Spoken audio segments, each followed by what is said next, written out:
معاشرہ، معیشت، میڈیا،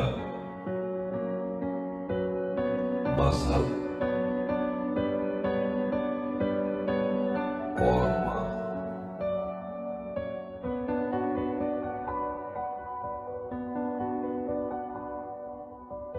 السلام علیکم۔ چینل M5 سے نسرین حسین پرویز آپ سے مخاطب ہے۔ آج محرم کی 7 تاریخ ہے اور میں سوچ رہی ہوں کہ 7 تاریخ مخصوص کی گئی ہے امام حسن کے بیٹے حضرت قاسم کے نام سے، جو بھتیجے ہیں امام حسین علیہ السلام کے، اور کچھ روایتوں میں 13 سال اور کچھ میں 12 سال عمر لکھی ہے آپ کی کربلا میں۔ امام حسن کی زوجہ بھی موجود ہے کربلا میں۔ تو وصیت کیا کی امام حسن نے اور حضرت علی نے اپنے بیٹوں کو کیا وصیت کی تھی، اس پر ہم بعد میں بات کریں گے۔ ایک بات جو آپ سے کہنی ہے، اور میں شہر بانو والا جاہی بہت اچھی اسکالر ہیں اور مجھے اس لیے اچھی لگتی ہیں کہ ان کی اپروچ جو ہے وہ ملا اپروچ نہیں ہے، اسکالر اپروچ ہے۔ تو آج میں ان کو سن رہی تھی، وہ لاہور میں پڑھتی ہیں، ریٹائرڈ سول سرونٹ ہیں، انکم ٹیکس کمشنر تھیں جب ریٹائر ہوئیں۔ ان کے سروس کے جو ایکسپیرینسز ہیں وہ اس کی وجہ سے وہ دربار اور سرکار کی رونت، ان کے اصول، چمچوں کے پروپیگنڈے سے بہت اچھی طرح واقف ہیں، جیسے کہ میں واقف ہوں۔ ہر سول سرونٹ کو یہ پتہ ہوتا ہے، بیوروکریسی میں رہنے کا ایک فائدہ یہ ہوتا ہے کہ دربار اور سرکار کی جو چالاکیاں اور لوگوں کا حق مارنے کے لیے جو بہانے اور تراشے ہوتے ہیں صاحبان اقتدار نے، وہ عام لوگوں کو بہت بعد میں لوگوں کو اس لیے اب سمجھ آنے لگے ہیں کہ میڈیا بہت وائبرنٹ ہو گیا ہے۔ جب میڈیا نہیں تھا لوگوں کو نہیں پتہ چلتا تھا کہ صاحبان اقتدار، جس میں سیاستدان، جس میں ہماری بیوروکریسی، یہ سب تاجر، یہ سب شامل ہیں۔ اب یہ ایک پروپیگنڈے پر شہربانوں نے بات کی کہ یہ کہا جا رہا ہے کہ یزید، یعنی تاریخ کو مسخ کر کے یہ کہا گیا کہ جی یزید کو تو پتہ ہی نہیں تھا کیا ہو گیا ہے، وہ تو جو کچھ کیا وہ ابن زیاد نے کہا، جو کچھ کیا ابن زیاد نے کیا، جو کچھ کیا اس کی فوجوں کے سپہ سالار نے کیا، جو کچھ کیا اس کی بیوروکریسی نے کیا، یزید کو تو پتہ ہی نہیں تھا کچھ کہ کیا ہو گیا۔ یہ تاریخ یزید کے کردار کو، شیطانی کردار کو رحمانی کردار میں بدلنے کے لیے یہ بہانے تراش رہی ہے تاریخ۔ لیکن یہ تاریخ جو درباروں میں جب لکھی گئی تھی، اس کے بعد لوگوں کو شاید یہ نہیں معلوم کہ تاریخ سے زیادہ سفاک کوئی چیز نہیں ہوتی۔ اسی لیے رسالت مآب صلی اللہ علیہ وآلہ وسلم نے کہا کہ میرے بعد، نبوت ختم ہونے کے بعد، ایک ادارہ قائم ہو رہا ہے امامت کا من جانب اللہ، جو توحید اور نبوت کی بھی حفاظت کرے گا اور جو پروپیگنڈا تاریخ کرے گی اسلام کو مسخ کرنے کے لیے، وہ اس مسخ شدہ پروپیگنڈے کو بچانے کے لیے اپنا کردار ادا کرے گی۔ یہی بات قرآن کے لیے کہی کہ پچھلی قومیں اپنی کتاب میں ترمیمیں کرتی رہیں، اپنی مرضی کی آیتیں رکھ لیں، جو نہیں پسند تھیں وہ نکال دیں۔ تو کہا آیہ مبین سورہ یاسین میں، یہ ہم نے سینوں میں محفوظ کر دیا ہے۔ تو کس کے سینوں میں محفوظ کیا تھا؟ یہ ائمہ طاہرین کے سینے تھے جس میں قرآن محفوظ کر دیا گیا تھا کہ اب چلو جھوٹ بول کے دکھاؤ، کر کے دکھاؤ ترمیم، اس میں اب زیر زبر پیش تک کو ہلا نہیں سکو گے، یہ اللہ کا کلام ہے۔ تم نے اللہ کے پہلے کلام اور ان کے نبیوں کو جھٹلایا، جس کی سزا میں اللہ نے بنی اسرائیل سے نبی اٹھا لیے۔ اب یہ جو پروپیگنڈا ہوا، ہم یہ روزانہ دیکھتے ہیں۔ ابھی لیٹسٹ دیکھ لیجئے، عمران خان نے کچھ نہیں کیا۔ جس دن 9 مئی کو جو کچھ بدتمیزیاں ہوئی ہیں، جو ذلالتیں ہوئی ہیں، تاریخ کو، فوج کی تاریخ کو مسخ کرنے کے لیے، شہداء کی تاریخ کو مسخ کرنے کے لیے، اس میں کہا جاتا ہے جناب میں تو تھا ہی نہیں، میں تو عدالت میں موجود تھا، میری تو اس دن پیشی چل رہی تھی، مجھے تو پتہ ہی نہیں، میں تو گرفتار ہوا تھا خود حکومت کے ہاتھوں، مجھے کیا پتہ کیا کیا لوگوں نے۔ اب یہ ہو نہیں سکتا کہ آپ اس طرح جھوٹ بول سکیں جیسے تاریخ میں یزید اور اس کے چمچے اور رہتی دنیا تک جس طرح رحمانی قوتیں رہیں گی ابلیسی قوتیں بھی رہیں گی جیسے انہوں نے کیا۔ تو یہ شہربانوں کو میں سن رہی تھی، اور شہربانوں کی ہمیشہ سے بڑی اسکالرلی اپروچ ہے، اور وہ چیزوں کو وہاں لے جا کر تاریخ کے اس دہانے تک لے جاتی ہیں جہاں سے واپس مڑ کر آتے ہوئے ان کو اس لیے مسئلہ نہیں ہوتا کہ تاریخ دہراتی ہے اپنے آپ کو، چونکہ حاکم کی ذہنیت کبھی نہیں بدلتی۔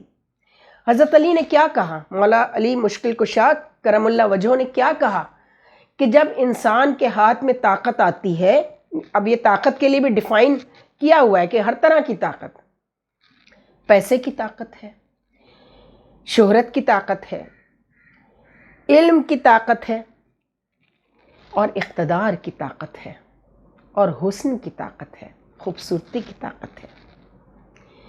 یہ سب طاقتیں جب انسان کو میسر آتی ہیں تو وہ بدلتا نہیں ہے بلکہ بے نقاب ہو جاتا ہے۔ بے نقاب ہونے کا مطلب بھی صرف یہ نہیں ہے کہ وہ بس جی بےہودہ ہو جاتا ہے، ذلیل ہو جاتا ہے، لوگوں کو حقیر سمجھنے لگتا ہے اور وہ بہت ظلم کرتا ہے۔ بے نقاب ہونے کا مطلب یہ ہے کہ اگر اس کے اندر، اس کے باطن میں جو اچھائیاں ہیں وہ بھی سامنے آ جاتی ہیں، اور جو اس کے باطن میں برائیاں ہیں وہ بھی سامنے آ جاتی ہیں۔ یہ مطلب ہے بے نقاب ہونے کا۔ لیکن چونکہ ہماری تاریخ اس طرح کی ہے کہ ہم نے ہمیشہ لفظوں کو اپنی مرضی کے معنی پہنا دیے ہیں تاکہ لوگوں کو اس بہترین دین کو، اس دین محمد مصطفیٰ دین ابراہیم کو پہچاننے میں دقت پیش آتی رہے اور ٹویسٹ ہوتا رہے اسلام۔ تو جناب، اگر جیسا کہ شہربانوں نے کہا کہ اگر یزید کو پتہ نہیں تھا کہ کیا ہو رہا ہے، اور وہ جو کچھ کیا اس کے سپہ سالاروں نے کر دیا، جو کچھ کیا اس کے گورنرز نے کر دیا، ابن زیاد نے کیا، عمر بن سعد نے کیا، شمر نے کیا، گلا تو اس نے کاٹا تھا شمر نے، یزید نے تھوڑی کاٹا تھا، یزید کو تو پتہ ہی نہیں تھا۔ چلیے نہیں پتہ تھا، بعد میں تو پتہ چل گیا نا۔ جب بعد میں پتہ چل گیا تو اس نے ابن زیاد کو، اور اس نے شمر لعین کو، اور اس نے عمر بن سعد کو، ان کو کیا سزائیں دیں؟ اہل بیت اطہار کو قید کرنے والوں کو، ان کی عورتوں کو بے پردہ کرنے پر اس نے کیا سزا دی اپنے اہلکاروں کو؟ یہ کہیں تاریخ میں نظر آتا ہے؟ یہ سزائیں بنو امیہ کی حکومت ختم ہونے کے بعد جب عمر بن عبدالعزیز اور عمر مختار آتے ہیں، وہ بدلہ لیتے ہیں خاندان بنو ہاشم کے اوپر ہونے والے رسول کے نواسے اور ان کے خانوادے پر ہونے والے ظلم پر عمر مختار سب سے پہلے بدلہ لیتے ہیں، اور اس کے بعد عمر بن عبدالعزیز عثمانیہ جو دور عثمانیہ خلافت جو ہے اس میں۔ تو یہ جناب عالی، یہ تاریخ کا جو جبر ہے اور تاریخ کا جو پروپیگنڈا ہے، یہ پہلے چل جایا کرتا تھا، چونکہ اور کوئی ذرائع کھلے نہیں ہوتے تھے۔ آج لوگوں کی کیا شکایت تھی پاکستان ٹیلی ویژن سے لوگوں کو، پرائیویٹ میڈیا آنے سے پہلے، کہ صرف جو حکومت کا پروپیگنڈا ہے وہ چلتا ہے، جو حکومت چاہتی ہے بس وہ نشر ہوتا ہے ٹی وی سے، وہ لوگوں تک آتا ہے۔ اسی لیے پرنٹ میڈیا جو پرائیویٹ سیکٹر میں تھا، تو پرنٹ میڈیا کے اوپر بھی کافی قدغنیں لگائی گئیں، سینسر لگے، ان کو سزائیں ہوئیں، جیلوں میں بھیجا گیا صحافیوں کو۔ اور اب یہ جو پرائیویٹ میڈیا آیا اس کے اوپر بھی کافی جبر اور پابندی، ابھی انہوں نے بل بھی پاس کیا، ہم محرم کے بعد اس پر بات کریں گے، جو ایک جاہل عورت منسٹر انفارمیشن بن کر بیٹھی ہوئی ہے، ہر وقت ٹی وی پہ پریس کانفرنسیں کرتی رہتی ہے، اس نے اس بل کے بارے میں جتنی احمقانہ گفتگو کی ہے، تو اس پر ہم محرم کے بعد بات کریں گے۔ اور بھی بہت چیزیں ہیں، میجر گورو آریہ پر ہم نے جتنے کلپس کیے اس پر جس طرح کے بیہودہ کامنٹس آئے ہیں اور جس طرح کی چیزیں آئی ہیں، ہم اس پہ ابھی کوئی بات نہیں کریں گے، چونکہ محرم کا مہینہ ہمیشہ کربلا کے واقعے سے پہلے ہی محترم قرار دیا گیا تھا، اور اس مہینے میں لڑائی کو حرام قرار دیا گیا تھا، اس کے باوجود کربلا منعقد ہوتی ہے۔ یہ دیکھیے نا آپ، اس لیے کہ کئی دفعہ میں بتا چکی ہوں، اور سارے علماء اور ذاکرین اور ہر پڑھا لکھا شخص بلا تفریق عقیدہ و مذہب یہ بتاتا ہے کہ یزید کی اسٹیبلشمنٹ یزید کے حکم کے بغیر ہل نہیں سکتی تھی. تو یہ جو بہانہ ہوتا ہے نا کہ جی ہم تو تھے نہیں، اچھا آپ نہیں تھے اس وقت موجود، جو 9 مئی کا واقعہ ہوا، میں ابھی اس سے مثال دے دیتی. مثالیں دینے کے لیے بھی تو واقعات اور جو کچھ پیش آتی ہیں چیزیں اس وقت اس حالات حاضرہ میں جس کو آپ کرنٹ افیئرس کہتے ہیں ہم موجود ہیں. تو 9 مئی کے جو واقعات ہیں، کیا عمران خان نے اپنے کسی اہلکار کو، جبکہ ان کو پتہ بھی چل گیا تھا کون کون لوگ ہیں، ان کے کون کون کارکن جیلوں میں بند ہیں، کیا ان کو کوئی سزا دی، ان کے لیے کوئی سزا اناؤنس کی کہ تم نے ایسے کیوں کیا، بات مجھ پر آ رہی ہے؟ یہیں سے چالاکی، سفاکی اور ذلالت جو ہے نا وہ پکڑی جاتی ہے. تو ذلیل کرنے کے لیے بنو ہاشم کو یزید نے جو ایجنڈا اپنے اہلکاروں کو دیا انہوں نے اس پر عمل کیا. لہٰذا وہ یہ نہیں کہہ سکتا تھا، سزا دیتا تو ایکسپوز ہو جاتا، سزا دیتا تو وہ اس کے سر پر ناچتے کہ تم نے تو حکم دیا تھا. تو جناب تاریخ کو مسخ ہونے سے بچائیے. اب میڈیا بہت وائبرنٹ، ٹیکنالوجی بہت ایڈوانس ہو گئی، اب جھوٹ بولنا ممکن نہیں رہا. اب بچے اور شاگرد اپنے استاد سے اور بچے اپنے والدین سے پوچھ لیتے ہیں کہ جناب یہ جو آپ بات کر رہے ہیں اس کی کوئی ریشنل، کوئی جسٹیفیکیشن ہے؟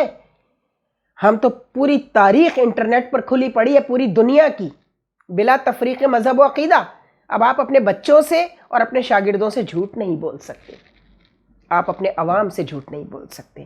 یہ ہے ٹیکنالوجی کا جس کے لیے اللہ نے سورہ رحمان میں بتا دیا تھا کہ یہ جو مینز تمہیں دے رہا ہوں کمیونیکیشن کے، علامہ البیان، یہ ایک نعمت ہے. اگر اس کا شکرانہ ادا کرو گے تو مجھے راضی کرو گے، اور اگر کفران نعمت کرو گے جو کہ ہو رہا ہے تو پھر تمہاری سزا جو ہے وہ تمہیں حاکموں کے ذریعے بھی دلاؤں گا، وقت کے ذریعے بھی دلاؤں گا، چونکہ وقت کبھی کسی کے ساتھ نہیں ہوتا. کل کسی کا عروج ہے اور کسی کا زوال ہے، جو ہو رہا ہے. آپ دیکھتے ہیں ایک حاکم جاتا ہے، نواز شریف صاحب گئے تو ان کا پروپیگنڈا ہوا کہ جی وہ تو بڑے اچھے تھے، ان پر ظلم ہوا ہے، مجھے کیوں نکالا.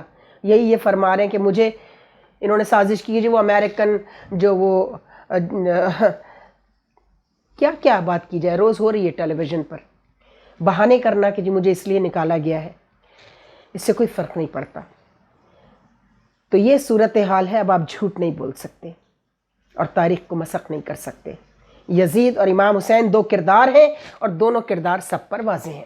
خدا حافظ. افسانۂ ہستی ہم اپنے آقا کو سنائے جاتے ہیں، افسانۂ ہستی ہم اپنے آقا کو سنائے جاتے ہیں، امید لگائے